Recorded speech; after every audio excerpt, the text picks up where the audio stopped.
दिसंबर की वो रात थी जब कड़ाके की ठंड ने शहर को अपनी आगोश में ले रखा था। सड़कें सुनसान थी और आसमान में तारे भी सर्द लग रहे थे। मगर शहर के किनारे एक पुरानी गली में छोटे से घर की रोशनदान से मसालों की एक अजीब सी खुशबू उठ रही थी।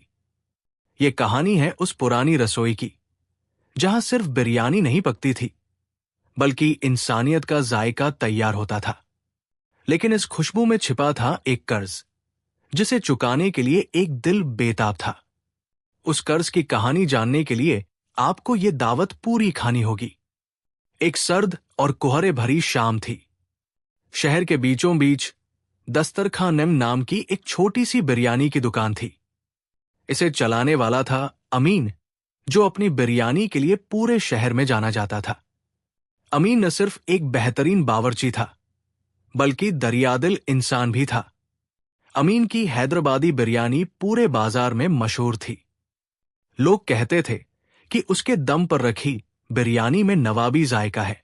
ये बिरयानी ही अमीन की रोजी रोटी का इकलौता जरिया थी। अमीन का सिर्फ एक ही मददगार था, उसका बेटा अदनान। अदनान बेचारा जवान जरूर था, मगर मेहनत और लगन में किसी से कम न था।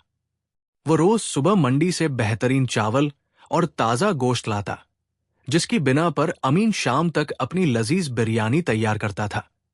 अमीन अपनी छोटी सी रसोई में बड़े से देग में बासमती चावल, केसर, दही और खास मसालों से ऐसी खुशबूदार दम बिरयानी तैयार करता कि भूखा आदमी दूर से ही खींचा चलाता।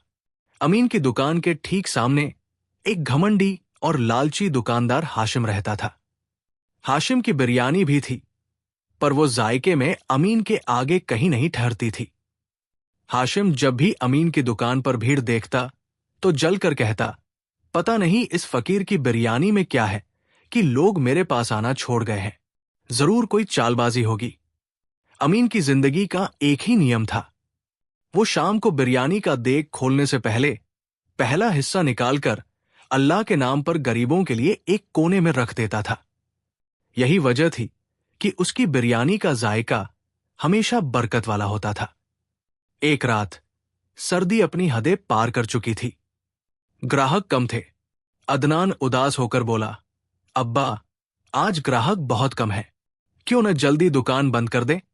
अमीन ने देग पर हाथ फेरते हुए कहा, बेटा, हमारे पेट भर गए हैं, पर शहर में अभी भी ऐसे लोग हैं जिनकी रात भूखे ही गुजरती है।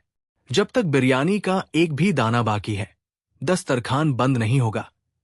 अभी बाप बेटा बातें कर ही रहे थे कि दरवाजे पर आहट हुई। एक पगड़ी पहने बुजुर्ग आदमी, जिनके कपड़े फटे थे और आंखें थकी हुई थी, अंदर आए। वो धीरे से बोले, अमीन साहब, क्या मुझे एक प्लेट बिरयानी मिल सकती है? मेरे पास आज बस थोड़े से ही पैसे हैं। अमीन ने मुस्कुराकर कहा, जरूर बाबा। उसने बुजुर्ग को बैठाया और उन्हें एक पूरी प्लेट बिरयानी और गर्मा गर्म शोरबा दिया। बुजुर्ग ने पेट भरकर खाया। जब वो पैसे देने लगे तो अमीन ने उन्हें रोक दिया। नहीं बाबा, आज आपकी दावत मेरी तरफ से। बुजुर्ग की आंखों में नमी आ गई। उन्होंने दुआ दी और चले गए। उनके जाने के बाद अदनान ने हैरानी से पूछा, अब्बा, आपने उनसे पैसे क्यों नहीं लिए? हमारी भी तो कमाई कम है आज। अमीन ने अदनान के सर पर हाथ फेरते हुए कहा, बेटा, जब कोई मोहब्बत से खिलाता है तो हिसाब ऊपर वाला रखता है। ये बिरयानी का नहीं, दुआओं का कर्ज है। गुजरते वक्त के साथ हाशिम का हसद नफरत में बदल गया। उसने पूरे बाजार में ये अफवाह फैला दी कि अमीन अपनी बिरयानी में सस्ते और बासी मसाले इस्तेमाल करता है, जिससे लोगों को जायका तो मिलता है पर तबीयत बिगड़ जाती है। बाजार के कुछ नादान लोगों ने हाशिम की बात पर यकीन कर लिया। उन्होंने अमीन की दुकान पर आना कम कर दिया। बिरयानी बिकनी बंद हो गई। अमीन ने सफाई देने की कोशिश की, पर किसी ने उसकी बात पर ध्यान न दिया। अदनान घबराकर बोला, अब्बा, अब क्या होगा? अब हम कैसे गुजारा करेंगे? अमीन शांत रहे, बोले, बेटा, सच्चाई भी एक चावल का दाना है। वो हमेशा देर से पकती है, पर उसका जायका सब्र से ज्यादा मीठा होता है। हम इंतजार करेंगे। तभी अदनान को उस बुजुर्ग की बात याद आई जिसे उन्होंने मुफ्त में बिरयानी खिलाई थी। वो अगली सुबह फौरन अपने हाथ से बिरयानी का देग तैयार किया। उसने बिरयानी ली और बाजार से दूर शहर के दूसरे कोने में जाकर बेचना शुरू कर दिया। पहले तो लोग झिझके, पर जिसने भी पहला निवाला लिया वो मसालों की खुशबू और गोश्त की नरमी का दीवाना हो गया। वही जायका, वही मिठास। ये बात आग की तरह पूरे शहर में फैल गई कि अमीन की बिरयानी का जायका नियत का जायका है। कुछ ही दिनों में शहर के सबसे बड़े रईस, एक जाने माने कारोबारी, अमीन की दुकान पर आए। ये वही बुजुर्ग थे जिन्हें अमीन ने सर्द रात में बिरयानी खिलाई थी। उन्होंने आकर अमीन को गले लगाया और कहा, अमीन, उस रात तुमने मुझे जो बिरयानी खिलाई थी वो सिर्फ खाना नहीं था, वो मेरा टूटा हुआ भरोसा था। तुम्हारी इसी नेकी के बदले मैं आज तुम्हारी मदद के लिए हाजिर हूं। उन्होंने अमीन को अपनी दुकान को नए सिरे से बनाने के लिए बहुत बड़ी रकम दी। पूरे बाजार को अपनी गलती का एहसास हुआ। सब लोग अमीन के पास आए और माफी मांगी। अदनान ने सुकून की सांस ली।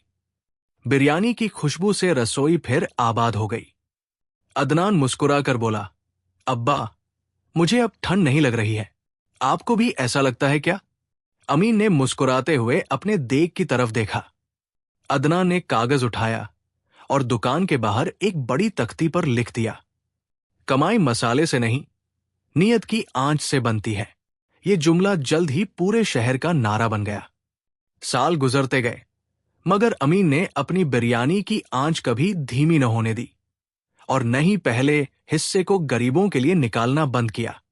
इस कहानी से हमें यह सबक मिलता है कि जिंदगी में सच्चा जायका दौलत से नहीं, बल्कि मोहब्बत और नियत की सच्चाई से आता है, और नेकी का कर्ज हमेशा बढ़कर अदा होता है।